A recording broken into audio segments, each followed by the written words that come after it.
गिबियावनो नोंथांमोननि गेजेरजों गरेस्वर जि दखरा दुलाय बर' फरायसा आफाद बिथांमोना 37थि बोसोरसालि जथुम्माखौ खुंफुंलांबाय। बिथांमोननि गेजेरावनो गोदानै बिबान मोनफिनबाय आरो बेखौ दुलाय बर' फरायसा आफादनिफ्राय आफादगिरि गाहाय नेहाथारि बिथांमोनखौ लानानै गासै मावथि हान्जाखौ दखरानिखौ जों बरायो आरो बिनि गेजेरावनो दिनै तामुलपुर जिल्लानि सिङाव गरेस्वर हालामाव दिनै जोङो मोनसे बे गेवलां मेलनि गेजेरजों गोबां सुबुंनि बाहागो लानायनि गेजेराव जोंहा दुलाय बर' फरायसा आफादनिफ्राय जोङो दिनै सोलोंथाइनिफ्राय आदि खालामनानै आरो समाजनि दावगानांगौनि थाखाय जोंनि रांखान्थि फेहेरनांगौनि थाखाय गुबुन गुबुन सांग्रांथि थासारिखौ लानानै जोङो दिनै बयबो मिथिलायनो हास्थायो। दा बेखायनो दुलाय बर' फरायसा आफादनिफ्राय जोङो बावहाय बाहागो लानाय बयबो आरो बर' माहारिखौ जों अरायसम बेबादि मोनसे रांखान्थि फेहेरनाय सोलोंथाइ दावगाथायाव दिनै बयबो बाहागो जानांगौनि थाखाय जों अरायसम हास्थायो आरो बिनि गेजेरजों जोंनि समाजाव सोरजिनाय माखासे समाज बेरेखा थासारिखौ फोजोबनो थाखाय जों बयबो समाजा बाहागो जानांसिगौ। मानोना रावबो रावखौबो दिनै जोङो साजा होनानै बुलाय सोलाय खालामनानै गाज्रि हुदाफोरखौबो जों फोजोबनो हाया आरो बिनि उनाव जोङो दिनै बायदिसिना जोंनि समाजाव गुबुंले थासारि सोरजिनो नाजानायखौ जोङो दिनै बिनि जेंनानि सायाव बाहागो जानानै फोजोबनांगौ आरो बेनिखायनो जोङो नोंथांमोननि गेजेरजों बयबो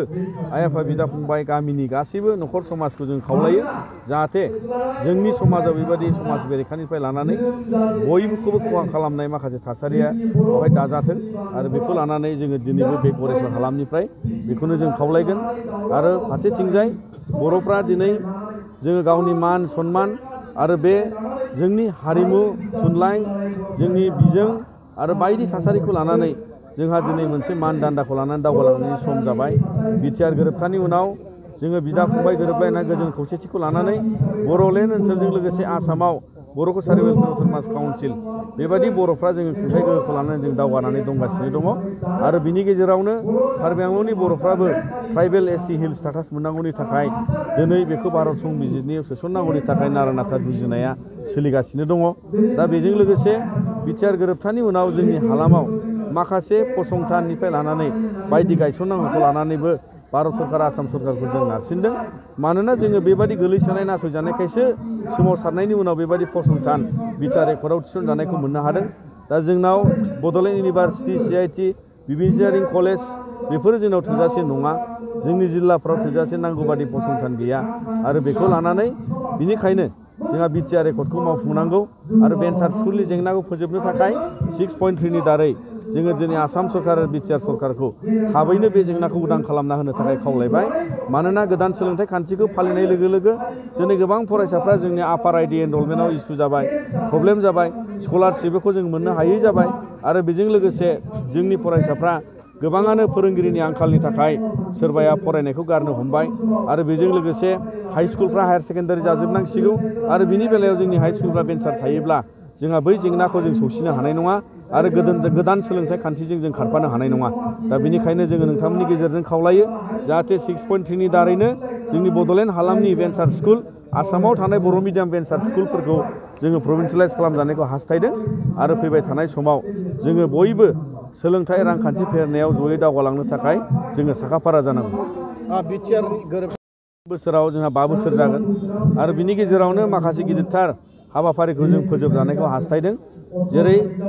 जोङो गामि सोसननाय आरो बिटिआर हालामखौ फेहेरनायनि गेजेराव दासिम 60था गामिखौ सोसननाय जाबाय। बिनि अनगायै माखासे गामिखौ सोसननो थाखाय कमिसनाबो बिनि गासै लाहार फाहारखौ खालामजोब्बाय। दा बिनि फोजोबनायखौ लाबोनो थाखाय आसाम सरकारा बेखौहाय गोख्रैनो जाहाथे राजखान्थियारि मोनसे गनायथि होनानै बेखौ मावफुंनानै होगोन होननानै मिजिंथिदों आरो हरैहाय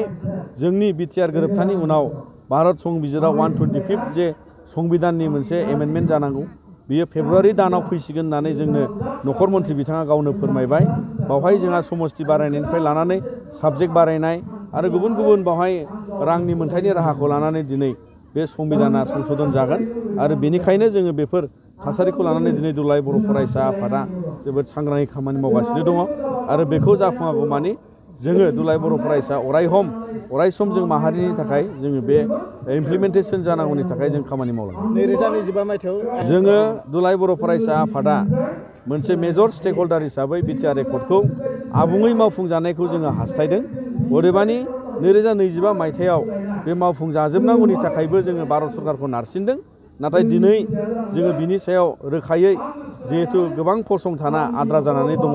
आरो गोबां फसंथानखौ दिनै गनायथि होबाय आरो बियो मेजर माखासे जोंनि फसंथानजों लोगोसे जोंनि इस्युसखौ समाधान मोनगोन होननानै जोङो मिजिंथियो।